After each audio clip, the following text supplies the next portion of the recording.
باب غسل یوم الجمعہ، جمعے کے دن غسل کرنا واجب ہے یا سنت، اس بارے میں امام طحاوی رحمہ اللہ نے باب قائم فرمایا۔ اوجز المسالک، نیل الاوطار، فتح الملہم، بذل المجہود، امانی الاخبار میں دو مذہب نقل کیے گئے۔ پہلا مذہب حسن بصری، عطا بن رباح، سفیان ثوری اور اصحاب ظواہر کا ہے کہ ان حضرات کے نزدیک جمعے کے دن غسل کرنا واجب ہے۔ بعض حضرات نے امام مالک اور امام احمد بن حنبل رحمہ اللہ کی جانب بھی اس قول کو منسوخ کیا ہے، لیکن یہ درست نہیں، لیکن اس لیے کہ مسلک ان کی کتابوں میں موجود نہیں۔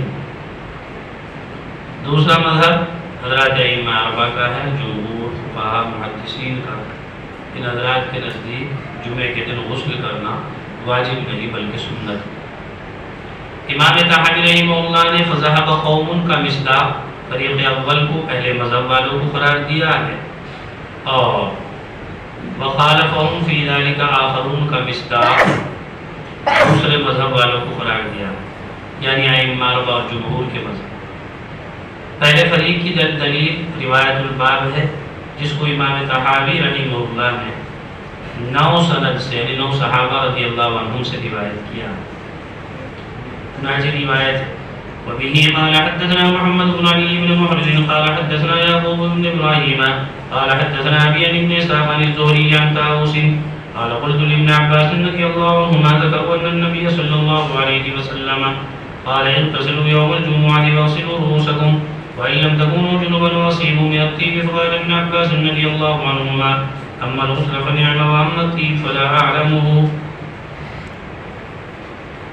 طاووس سے منقول ہے کہ میں نے کہا ابن عباس رضی اللہ تعالیٰ عنہ سے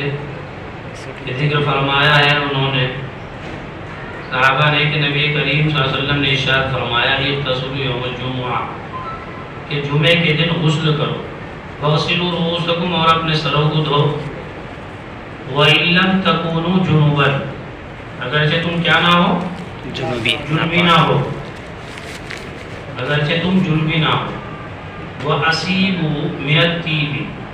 اور خوشبو بھی لگاؤ، یعنی غسل بھی کرنا ہے اور اس کے ساتھ خوشبو بھی لگانا ہے اگر تم جنبی نہ ہو، وَأَصِيبُوا مِنَ الطِّيبِ اور خوشبو لگاؤ۔ تو ابن عباس رضی اللہ عنہ نے فرمایا، خوشبو کی بات تو مجھے یاد ہے، یہ بہت اچھا ہے، آپ نے ارشاد فرمایا،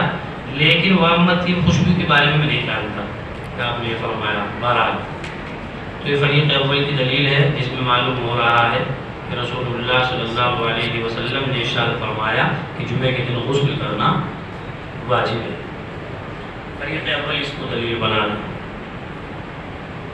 فریق ثانی جمہور کی طرف سے اس کا یہ جواب دیا گیا کہ جمعے کے دن غسل کرنے کا حکم جو ہے وہ متعدد وجوہ سے تھا، یعنی معلوم بالعلت تھا۔ مثلا کیا کہ شروع اسلام میں حضرات صحابہ رضی اللہ عنہم اجمعین مزدوری کیا کرتے تھے تو پسینہ پسینہ ہو جایا کرتے تھے، پسینے سے شرابور ہو جایا کرتے تھے، اور پھر جمعے کے دن اسی کپڑے میں بغیر غسل کیے ہوئے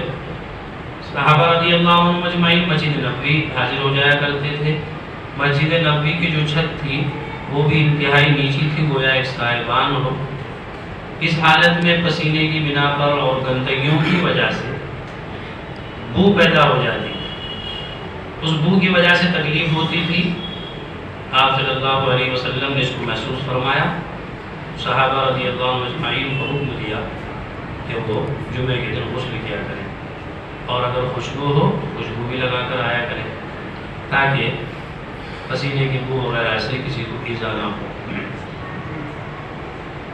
بعد میں صحابہ رضی اللہ عنہ کی حالت تبدیل ہو گئی، وسعت والی حالت پیدا ہو گئی،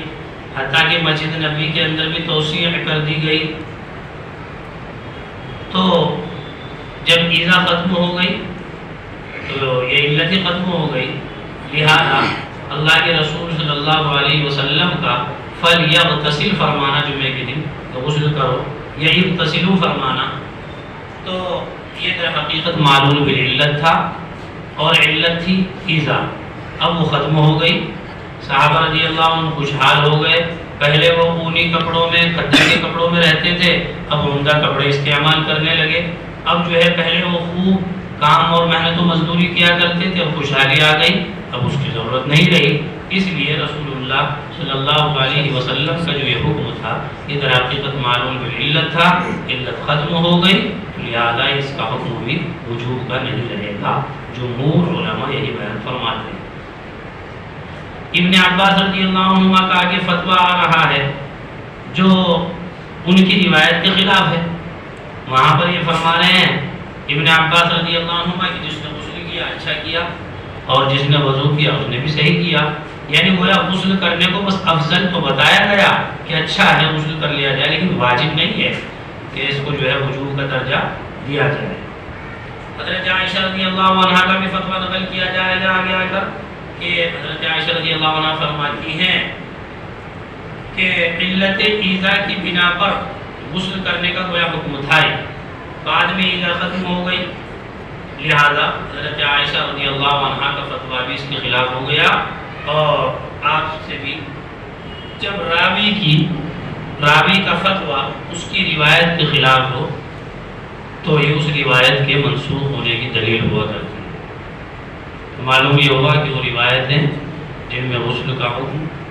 معلوم ہو رہا ہے وجوباً، وہ روایتیں منسوخ ہیں۔ بعد کی روایات یا ان کے فتاویٰ حضرت صحابہ رضی اللہ عنہ اجمعین کے یہ اس بات پر دلالت کر رہے ہیں، اور کچھ روایات بھی اس پر دلالت کر رہی ہیں کہ جمعے کے دن جو غسل کا حکم ہے وہ وجوب کا نہیں ہے بلکہ سنت کا۔ چنانچہ ایک موقع پر حضرت عمر فاروق رضی اللہ عنہ جمعے کے دن خطبہ دے رہے ہیں، حضرت عثمان غنی رضی اللہ عنہ تھوڑا دیر سے تشریف لائے تو آپ نے فرمایا، حضرت عمر فاروق رضی اللہ عنہ نے کیا ہو گیا لوگوں کو اتنی تاخیر سے آتے ہیں؟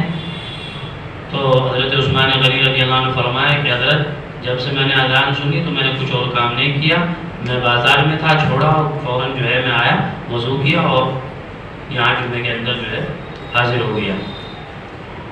حضرت عمر فاروق رضی اللہ تعالیٰ نے فرمایا ایک تو تاخیر، پھر اوپر سے صرف وضو ہی کیا ہے، یعنی کم از کم غسل کرنا چاہیے تھا۔ آپ صلی اللہ علیہ وسلم آپ کو معلوم نہیں ہمیں حکم دیتے تھے غسل کرنے کا،